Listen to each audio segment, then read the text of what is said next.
Well, now I know why they cut it into the root, because that's potentially the other marriage tree, but it's missing its top. And the reason why I say it's a potential is it's got the characteristics of the cut, and it's rotting out in that center in a V. But the top's missing, probably came off in a storm. So, you know, looks like 20, 30 years ago, a storm ripped that one apart, this tree, which was a marriage tree, so they made a reminder of it in the bark on the root.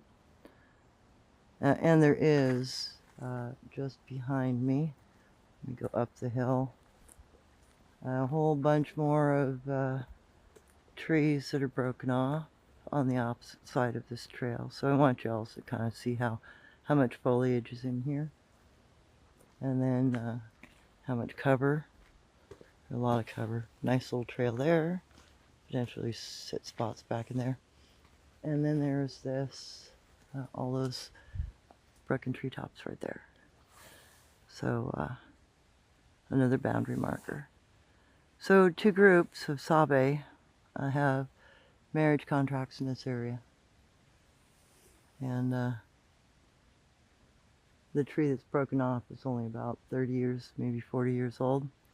And all of these trees up here are 10, 20 years old. So this is new marriage contracts, nothing that would have come from pioneer times. I hope that helps clarify some of their cultural, ways and practices. Like I said, they live very indigenously. They still practice the same, kinds of things that we did as Native Americans here. Have a great day.